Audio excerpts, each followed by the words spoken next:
Before leaving Shrewsbury, I spoke to the local Adventist minister, Clyde Moore, and we met at the Darwin Memorial. Critics of the church, in all its different forms, say that faith is a crutch. Faith is a crutch for the weak, for the confused, for the lonely, for the vulnerable. Did that man behind you play any part in kicking that crutch away? Not at all, not at all. And I don't think Charles Darwin, with respect to his beliefs and his education and undoubted intelligence, I don't think he's thrown away or eradicated that crutch at all. I think for Christians, it's firmed their belief even more so than they had before. So you say to him, your evolutionary ideas, bring it on. Yes, I say to Charles, thank you very much, because he's brought the debate out and people are starting to engage with that debate, which is more better than not having any idea at all and not having any concern.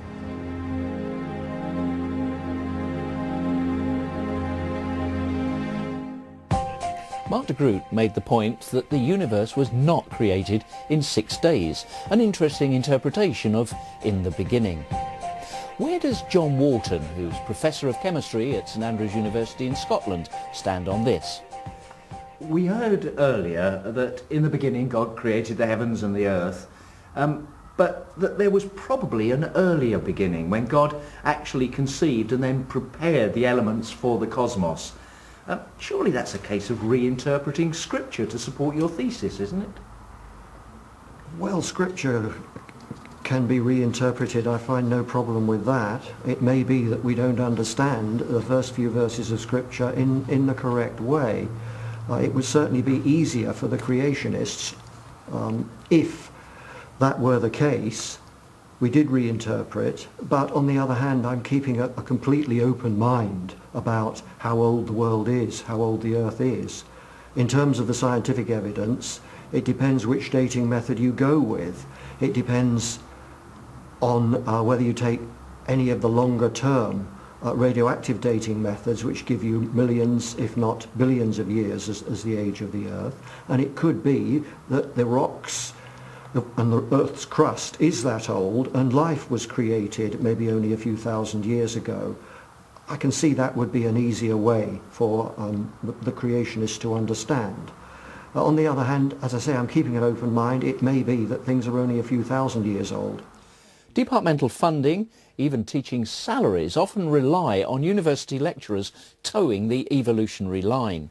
So, how has John Wharton managed to survive at St Andrews University? It's certainly true that creationists and intelligent designers who've opposed evolution have lost their jobs and got into trouble. I'm sure you're familiar with the Richard Sternberg case at the Smithsonian Institution in Washington, I believe, who had to resign as a result of publishing an article from an intelligent designer, although he's not an intelligent designer himself, was the editor of the journal. There's a CD called, what's it called, Expelled or something like that now, which documents more cases like this. Personally, I'm not working in mainstream biology or mainstream geology, or I probably would have lost my job some time ago. But I'm working in chemistry. The work I do is very peripheral as far as evolution is concerned. And sciences like chemistry and mathematics and physics are not so penetrated by evolution as the biological sciences are. So is he trying to convince people that intelligent design is a scientific theory? And in doing so, is he trying to redefine science to accept what some people would say are supernatural explanations? Yes, I think I go along with that. To a good way, I would go along with that, yes. And do you think natural selection can ever coexist with natural theology? I don't go with theistic evolution, if that's where you're going at the moment. No, I think that's incompatible with Christianity, as I understand Christianity. But I am happy with microevolution and the idea that some of the changes we see in nature, some of the changes that we see in biology, can be attributed to the neo-Darwinian mechanism. Now you and a few other proponents of intelligent design have walked into a few walls, haven't you? I mean, the US National Academy of Sciences said, and I quote here, "Creationism, intelligent design and other claims of supernatural intervention in the origin of life or species are not science because they're not testable by the methods of science." How do you stand up against that? Well, I don't agree with that for a start, because lots of the predictions of intelligent design and of creationism have been tested by the methods of science in the first place. But in the second place, it depends on what your definition of science is. And one of the definitions of science, and it looks as if that's one that's at the basis of that statement from the, where was it? The United States National Academy of Sciences. The National Academy of Science. And also there was criticism from the American Association for the Advancement of Science. They're Yes. coming at you from all angles. Yes, yes. You see, their definition of science excludes any intervention by God, any interventionalism at all. It has to be a purely naturalistic explanation. Otherwise, they say immediately that it's non-science. They're not willing to admit that you can observe evidence for a designer or a creator in nature. If you try and go down that route, they say immediately that's outside of science. I really feel Charles Darwin deserves a little sympathy. After all, he's vilified by Christians and the religious press. So does John Walton feel the father of biology has contributed anything to the debate? Quite a bit.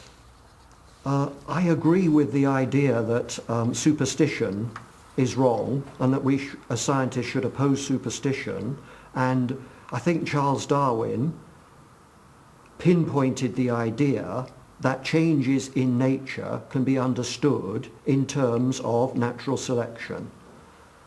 And small changes in nature certainly can. There's quite good scientific evidence for things like changes in finch beak sizes, changes in resistance amongst bacteria and so on. I'm quite happy with the idea that the neo-Darwinian mechanism accounts for these kinds of changes. I just think it's been pushed too far.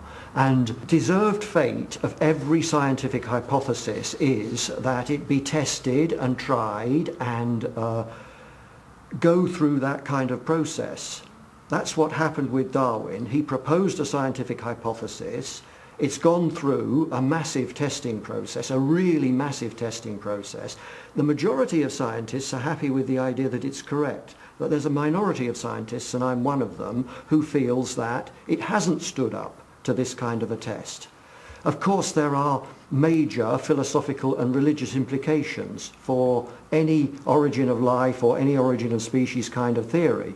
And so, in a sense, Darwin was always playing with fire.